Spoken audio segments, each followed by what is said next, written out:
ಶ್ರೀ ಗುರುಭ್ಯೋ ನಮಃ. ಶ್ರೀಕೃಷ್ಣಾಯ ನಮಃ. ಎಲ್ಲರಿಗೂ ನಮಸ್ಕಾರ. ಒಬ್ಬರು ಪ್ರವರ ಅಂತಂದರೆ ಏನು ಹಾಗೆ ಅಂತ ಕೇಳಿದ್ರು. ವಯಸ್ಸಾದವರು, ಅವ್ರಿಗೇನೋ ತಲಕಂಬೋ ಸಂದರ್ಭ ಇಲ್ಲ, ತಲಕಲ್ಲ, ಒಂದು ಇರಲಿ. ಪ್ರವರ ಅಂತಂದರೆ ನಮ್ಮ ಅಡ್ರೆಸ್ಸು ಅಂತ ಅರ್ಥ. ನಮ್ಮ ಲೌಕಿಕ ಅಡ್ರೆಸ್ ಹೇಳ್ತೇವೆ, ನಾವು ಈ ಸ್ಥಳಕ್ಕೆ ಸೇರಿದವರು, ಈ ಬೀದಿಲಿದ್ದೇವೆ, ಈ ಹೆಸರು, ಇದೆಲ್ಲ ಹೇಳ್ತಾವಲ್ಲ. ಅದೇ ಮಾದರಿ ಇದು ನಮ್ಮ ಋಷಿಗಳು, ಯಾವ ಋಷಿ ಪರಂಪರೆಯಲ್ಲಿ ನಾವು ಬಂದಿದ್ದಾವೆ ಹಾಗೆ ಅಂತ ಹೇಳುವಂಥದ್ದು ತಾನೇ ಈ ಪ್ರವರ, ಹಾಗೆ ಅಂತ ಹೇಳುವಂಥದ್ದು. ಪ್ರವರದಲ್ಲಿ ಏನದು ಬರ್ತೆ ಹಾಗೆ ಅಂತಂದರೆ, ನಾವು ಭಾರದ್ವಾಜ ಗೋತ್ರಕ್ಕೆ ಸೇರಿದವರು ಹಾಗೆ ಅಂತಂದರೆ ಭಾರದ್ವಾಜ ಋಷಿಗಳ ಆ ಪರಂಪರೆಯಲ್ಲಿ ಬಂದವರು ಹಾಗೆ ಅಂತ ಹೇಳ್ತೇವೆ. ಒಂದು ಗೋತ್ರ ಅಂತಂದರೆ ಒಂದು ಋಷಿ, 3 ಋಷಿ, 5 ಋಷಿ, 7 ಋಷಿ, ಹೀಗೆ 4 ವಿಧವಾಗಿದೆ ಈ ಪ್ರವರಗಳು. ಇದು ಅವರವರ ಮನೆ ದೊಡ್ಡವರು ಏನು ಅದನ್ನು ಫಾಲೋ ಮಾಡ್ತಾ ಬಂದಿದ್ದಾರೋ ಅದನ್ನು ಅವರು ತೆಲಕೊಂಡು ಅದನ್ನು ಹೇಳಬೇಕು. ಒಂದು ಇದು ತಿಳಿಯದೇ ಇರುವ ಪಕ್ಷದಲ್ಲಿ ಅವರ ಮನೆ ಆಚಾರು ಇಲ್ಲ, ಅವ್ರ ಮನೇಲಿ ಯಾರೊಬ್ಬರು ದೊಡ್ಡವರು, ಒಬ್ಬರಿಲ್ಲ, ಇನ್ನೊಬ್ರು ಯಾರೋ ಒಬ್ಬರು ಇರ್ತಾರೆ, ಸ್ವಂತದವ್ರು, ಹುಡುಗಿರು ಸಿಕ್ಕೋರು, ಅಂಥದವರೇ ಇದನ್ನು ಕೇಳಿ ಸರಿಯಾದ ರೀತಿಯಿಂದ ಬರೆದು ಇಟ್ಟುಕೊಂಡು ಅದನ್ನು ಹೇಳಬಹುದು. ಅಂದರೆ ಮನೆ ಆಚಾರ ಅಂದರೆ ಈಸಿಯಾಗಿ ತಲೆದಿರುತ್ತೆ, ಅವ್ರ ಪರಂಪರೆಯ ಮಾಡಿ ಬಂದಿರ್ತಾರೆ, ಇಲ್ಲ ಅವರು ಅದರಿಂದ ಆ ಕಾರಣ ಅವರಿಗೆ ತಿಳಿಯೋಕೆ ಚಾನ್ಸಸ್ ಇರುತ್ತೆ. ಹಾಗೆ ಅದನ್ನು ತೆಲಕೊಂಡು ಅದನ್ನೇ ಹೇಳಬೇಕು. ಅಂದರೆ ಯಾವ ನಿಮಗೇನು ಅಡ್ರೆಸ್, ನಿಮ್ಮ ಹೆಸರು ಏನು ಅಂತಂದರೆ ನನಗೆ ತೆಲ್ಲ ಹಾಗೆ ಅಂತ ಹೇಳಬಾರ್ದಲ್ಲ. ಅದೇ ಮಾದರಿ ಯಾವತ್ತು ಮುಂಜಿ ಮಾಡ್ತಾರೆಯೋ ಅದಕ್ಕೆ ಮುಂಚೆ ಅದನ್ನೆಲ್ಲ ತಲೆದಿಟ್ಟುಕೊಬೇಕು ಅಂತ. ಮುಂಜಿ ಮಾಡಿದ ದಿವಸದಿಂದ ಸಂಧ್ಯಾವಂದನ ಮಾಡಬೇಕು ಅಂತ ಹೇಳ್ತಾರೆ. ನಮ್ಮ ಬ್ರಾಹ್ಮಣ, ವೇದ, ಶಾಸ್ತ್ರ ಇದೆಲ್ಲ ಬೇರೆ. ಬೇಸಿಕ್ ಅದಕ್ಕೆ ಗಾಯತ್ರಿ ಜಪ, ಸಂಧ್ಯಾವಂದನ ತುಂಬ ಮುಖ್ಯ. ಯಾವತ್ತು ಮುಂಜಿ ಮಾಡಿರೋ ಆವತ್ತಿನ ದಿನವೇ ಸಂಧ್ಯಾವಂದನ ಮಾಡಬೇಕು. ಆಚಾರ ಬಂದು ಏನೋ ಆವತ್ತು ಮುಂಜಿ ಮಾಡಿಬಿಟ್ರು, ಹೇಳಿಸಿಕೊಟ್ಬಿಟ್ರು, ಇನಿಮೆ ಅವರು ಸಂಧ್ಯಾವಂದನ ಮಾಡಬೇಕಾದಿಲ್ಲ ಹಾಗೆ ಅಂತೆಲ್ಲ ಇಲ್ಲ. ಮುಂಜಿ ಮಾಡೋಕೆ ಮುಂಚೆ ಇದನ್ನೆಲ್ಲ ತೆಲೆದಿಟ್ಟುಕೊಬೇಕು. ಮುಂಜಿ ಮಾಡೋ ದಿನದಿಂದ ಅದನ್ನು ಜೀವ ಇರುವ ತನಕ ಅದನ್ನು ಫಾಲೋ ಮಾಡಬೇಕು. ಅದು ಮಾಡಿರ ಮಾತ್ರವೇ ನೀವು ನಿತ್ಯ ಕರ್ಮ ಅನುಷ್ಠಾನ ಯಾವುದು ಮಾಡೋಕ್ಕೂ ಯೋಗ್ಯತೆ ಬರುತ್ತೆ.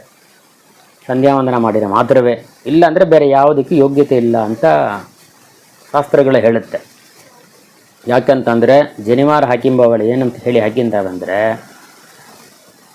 ನಿತ್ಯ ಕರ್ಮ ಅನುಷ್ಠಾನ ಯೋಗ್ಯತಾ ಸಿದ್ಧ್ಯರ್ಥಂ ಶ್ರೌತ ಸ್ಮಾರ್ತ ವಿಹಿತ ನಿತ್ಯ ಕರ್ಮ ಅಂತ ಹೇಳ್ತಾರೆ.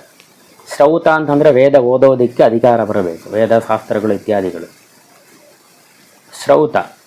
ಸ್ಮಾರ್ಥ ಅಂದರೆ ಸ್ಮೃತಿಗಳು. ಸ್ಮೃತಿಗಳು ಅಂತಂದರೆ ಇವಾಗ ಒಂದು ತಾಂಬೂಲ ಕೊಡ್ರಿ ಅಂತ ಹೇಳ್ತಾವಲ್ಲ, 4 ಅಡಿಕೆ ಬೆಳೆದೆಲ್ಲ ತಟ್ಟು ಕೊಡಬೇಕು, ಒಂದು ಕೊಡಬಾರ್ದು, ಹೀಗೆ ಅಂತ ಇದೆಲ್ಲ ಹೇಳುವ ಕ್ರಮಗಳು ಹೇಳುವಂಥದ್ದು ಸ್ಮೃತಿಗಳು. ಇದು ಎರಡನ್ನೂ ಇನ್ನು ವಿಹಿತ ಕರ್ಮಗಳು ಅಂತ ಇರುತ್ತೆ, ಅವರವರ ಮನ ಸಂಪ್ರದಾಯಗಳು. ಹೀಗಂತ ವಿಹಿತ ಕರ್ಮ, ಶ್ರೌತ, ಸ್ಮಾರ್ಥ, ವಿಹಿತ ನಿತ್ಯ ಕರ್ಮ ಅನುಷ್ಠಾನ. ನಿತ್ಯ ಕರ್ಮ, ನೈಮಿತ್ತಿಕ ಕರ್ಮ, ಕಾಮ್ಯ ಕರ್ಮ ಇದೆಲ್ಲ ಒಂದು ಪಕ್ಕ ಇರಲಿ. ಇದೆಲ್ಲ ಮಾಡೋಕ್ಕೆ ಯೋಗ್ಯತೆ ಬರಬೇಕು ಅಂತಂದರೆ ಜನಿವಾರ ಹಾಕಿರಬೇಕು. ಜನಿವಾರ ಹಾಕಿಬೇಕು ಅಂತಂದರೆ ಅದಕ್ಕೆ ಮುಂದೆ ಸಂಧ್ಯಾವಂದನ ತಿಳಿದಿರಬೇಕು. ಸಂಧ್ಯಾವಂದನ ತಿಳಿಯೋಕ್ಕೂ ಮುಂಚೆ ಗೋತ್ರ ಪ್ರವರ ಏನು ಅಂತ ಹೇಳೋದು ತಿಳ್ಕೊಂಡಿರಬೇಕು. ಆಮೇಲೆ ಸಾಯುವ ತನಕ ಅದನ್ನು ಬಿಡಬಾರದು. ಸಂಧ್ಯಾವಂದನ ಕರ್ಮಗಳು ಆಮೇಲೆ ಅವರವರ ಯೋಗ್ಯತಾನುಸಾರ ಕಾಲ ನೇಮ ಎಷ್ಟಿದೆಯೋ ಅದಕ್ಕೆ ತಕ್ಕಂತೆ ಅದನ್ನು ಮಾಡಿಕೊಂಡು ಹೋಗ್ತಾ ಇರಬೇಕು. ಮುಂಚೆ ಇದ್ರೂ ಪರವಾಗಿಲ್ಲ, ದೇವರಿಗೆ ಸಮರ್ಪಣೆ ಮಾಡಿಬಿಟ್ರೆ ದೇವರೆಲ್ಲ ತೊಗೊಂಡು ನಮಗೆ ಬೇಕಷ್ಟು ಅನುಗ್ರಹ ಮಾಡ್ತಾನೆ. ಈ ಗೋತ್ರ ಪ್ರವರ ಅಂತಂಬುವಂಥದ್ದು ತುಂಬ ಮುಖ್ಯವಾದದ್ದು.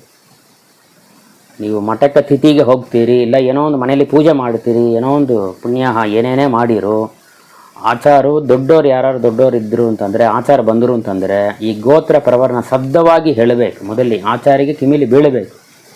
ಆವಾಗ ತಾನೇ ಇದೆಲ್ಲ ಬಂದು ಆ ಕರ್ಮಗಳು ಸರಿಯಾಗಿ ನಡೆಯೋದು ಅಂತ. ಶ್ರಾದ್ದ ಮಾಡೋವೆಲ್ಲ ನೀವು ಆಚಾರಿಗೆ ಗೋತ್ರ ಪ್ರವರ ಹೇಳಿ ಮೊದಲೇ ನಮಸ್ಕಾರ ಮಾಡಿಟ್ರಿ ಅಂತಂದರೆ ಅವರಿಗೆ ನಿಮ್ಮ ಐಡಿ ಅವರಿಗೆ ಹೊಟ್ಟೋಗುತ್ತೆ. ಅದರಿಂದ ಅಲ್ಲಿ ಮಾಡಿಸೋಕೆ ಅನುಕೂಲವಾಗುತ್ತೆ. ಈಗ ಪವಿತ್ರ ಕೊಡೋವೆಲ್ಲ ಋಗ್ವೇದವ ಯಜುರ್ವೇದವ ಅಂತ ಕೇಳೋರು. ಅವಾಗ ಏನು ಈ ವೇದ ಅಂದರೆ ಏನು ಹಾಗೆ ಅಂತ ನಾವು ಅಲ್ಲಿ ತಿರುಗಿ ಹೊಸ್ತಾ ಹೇಳಬೇಕಾಗಿರುತ್ತೆ. ಈ ಪ್ರವರ ತಲೆದು ನೀವು ಹೇಳಿಬಿಟ್ರಿ ಅಂತಂದರೆ ನೀವು ಋಗ್ವೇದಕ್ಕೆ ಸೇರಿದವರು, ಈ ಗೋತ್ರದವರು, ಇದೆಲ್ಲ ಈ ಸೂತ್ರದವರು ಹಾಗೆ ಅಂತ ತಿಳಿಯುತ್ತೆ. ನಿಮ್ಮ ಹೆಸರು ಏನು ಇದೆಲ್ಲ ತಿಳಿಯುತ್ತೆ ಅಲ್ಲಿ ಹೇಳೋ ವೇಳೆ.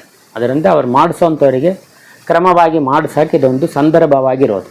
ಅದರಿಂದ ಒಬ್ಬೊಬ್ಬರು ಪ್ರವರ ಗೋತ್ರ ಅವರವರದನ್ನು ತೆಲಕೊಂಡು ಸರಿಯಾದ ರೀತಿಯಿಂದ ಹೇಳಿ ಆ ಕರ್ಮಗಳನ್ನು ಫುಲ್ಫಿಲ್ ಮಾಡಿ ದೇವರಿಗೆ ಸಮರ್ಪಣೆ ಮಾಡುವುದರಿಂದ ದೇವರ ಅನುಗ್ರಹ ಮಾಡ್ತಾನೆ. ಯಾವ ಸಂದೇಹ ಇತ್ತು ಅಂತಂದರೂ ಇಲ್ಲಿ ಕೇಳ್ರಿ, ನಮಗೆ ತೆಲದ್ದನ್ನೇ ಹೇಳುತ್ತೇವೆ. ತೆಲದ್ದನ್ನು ತೆಳ್ಕೊಂಡು ಹೇಳೋಕ್ಕೆ ಪ್ರಯತ್ನ ಮಾಡ್ತಾನೆ. ಶ್ರೀಕೃಷ್ಣಾಯ ನಮಃ.